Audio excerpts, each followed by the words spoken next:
இலக்கிய நேயர்களுக்கு வணக்கம். நம்ம இலக்கிய சீரியல்ல இன்னைக்கு என்ன சுவாரஸ்யமா பார்க்க போறோம்னா, இந்த எஸ்எஸ்கேவோட சுயரூபத்தை இப்பயாச்சும் நம்ம கார்த்திக் தெரிஞ்சுக்கணும்னு நினைக்கிறவங்க, மறக்காம இந்த வீடியோக்கு லைக் பண்ணுங்க. ஏன்னா வரப்போற எபிசோட்ல இந்த எஸ்எஸ்கேவும் இந்த தாக்ஷாயினியும் நம்ம கார்த்திக் கிட்ட இருக்கிற எப்படியாச்சும் அந்த மொத்த சொத்து மொத்தமும் நம்ம பேருக்கு மாத்திக்கலாமா? ஏன்னா நமக்கு வந்துட்டு பாரமா இருந்த இந்த கௌதமும் இலக்கியாவும் தான் வீட்டை விட்டு வெளியே அனுப்பிச்சிட்டுமே, இதுக்கு மேல கேள்வி கேட்க யார் இருக்காங்க அந்த ஒரு வீட்டுக்குள்ள? கண்டிப்பா நான் வந்து நம்ம முடிவு பண்றது தான் அந்த ஒரு வீட்டுக்குள்ள நடக்கும். அஞ்சலி வந்துட்டு நம்ம போட்ட அடிமை. இந்த பைரவியை பொறுத்த வரைக்கும் அந்த ஒரு வீட்டில் அங்கீகாரம் மட்டும் இருந்தால் போதும்னு நினச்சிட்டு இருந்தா, இதுக்கு மேலே யாருமே நம்மளை வந்துட்டு அந்த ஒரு வீட்டில் கேள்வி கேட்கறதுக்கு கிடையாது அப்படின்ற மாதிரி இந்த தக்ஷாயினி ரொம்பவே திமிரு பிடிச்ச எண்ணத்தில் 2 பேரும் பேசிட்டு இருக்காங்க. ஆனால் இந்த ஒரு எபிசோடில் பார்த்தீங்களன்னா இப்படி நடக்கணும் கொஞ்சம் கூட எதிர்பார்க்குறீங்க. ஏன்னா ஒரு பக்கம் வந்துட்டு நம்ம கார்த்திக் வந்துட்டு ஏமாளி தாங்க. ஆனால் இருந்தாலும் இவ்வளோ சீக்கிரம் வந்துட்டு ஏமாற போகிறது கிடையாதுங்க.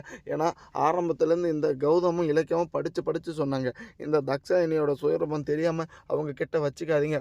அவங்களுக்கு முழுக்க முழுக்க ஒரு பணத்தாசை பிடிச்ச மிருகம். பணம் மட்டும்தான் வாழ்க்கைன்னு வாழ்ந்துட்டு இருக்குங்க. அப்படிப்பட்ட ஒரு வாழ்க்கையில் போயிட்டு நீங்கள் 2 பேரும் தானாக வந்துட்டு சிக்கிட்டீங்களே, அவங்கக்கிட்ட உதவி கேட்குறேன்னு சொல்லிட்டீங்க. உங்களுடைய மொத்த ஒரு சொட்டு கூட எனக்கு சொத்து மதிப்பு தேவையில்ல அப்படின்ற மாதிரி எவ்வளவோ அடிச்சு நம்ம கௌதம் சொன்னாங்க. ஆனால் அந்த ஒரு விஷயத்த வந்துட்டு காதுலயே போட்டுக்காம இந்த கார்த்திக் வந்துட்டு மரமண்டையாட்டம் இந்த அஞ்சலியோட பேச்சை கேட்டு இப்போ இப்படி ஒரு முட்டாள்தனமான காரியத்தில் ஈடுபட போகிறாங்க. கண்டிப்பாக பார்த்தீங்கன்னா இந்த பைரவியும் இந்த அஞ்சலியும் இந்த கார்த்திக்கும் நடுத்தெருவில் நிற்க போகிறது என்னமோ உண்மை தான் அப்படின்றவங்க மட்டும் மறக்காமல் உங்கள் கருத்துக்களை கமெண்ட் செக்ஷனில் கமெண்ட் பண்ணுங்கள். ஏன்னா இப்போ பார்த்தீங்களன்னா நம்ம இலக்கியா கிட்ட இருக்கிற ஏடிஎம் கார்டு, கிரெடிட் கார்டு எதுவுமே வந்துட்டு யூஸ் ஆகலைங்க. எல்லாமே டிக்ளைனுன்னு வருது. ஒரு பக்கம் நம்ம கௌதமுக்கு காசு கொடுக்க முன்னிலையில் உதவுறதுக்கும் யாருமே கிடையாதுங்க. இந்த ஒரு ஞாபகத்தில் தாங்க இந்த எஸ்எஸ்கே இருந்துக்கிட்டு இவ்வளோ ஆணித்தனமாக வந்துட்டு நம்மளை பழி வாங்கிட்டானே. கண்டிப்பாக இதுக்கு எல்லாத்துக்குமே வந்துட்டு அவன் தண்டனையை அனுபவிச்சு தீரணும்.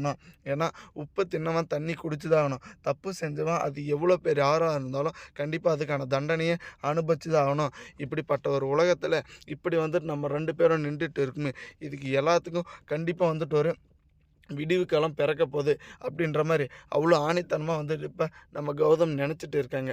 அதே சமயம் பார்த்தீங்களான்னா இப்போ நம்ம ஜானகம் வந்துட்டு மயக்கம் போட்டு விழுந்துட்டாங்க. ஏன்னா அந்த ஒரு வீட்டுக்குள்ளே நம்ம கௌதமுக்கு பணம் உதவுறதுக்கு ஆள் இல்லை, பணமும் இல்லை, வீடும் இல்லை, எங்கே போய் தங்குறது அப்படின்னு சொல்லிட்டு இந்த தருணத்தில் இப்போ அதே சமயம் நம்ம ரேவதி அம்மாவும் வீட்டை விட்டு வெளியே வந்துட்டாங்க.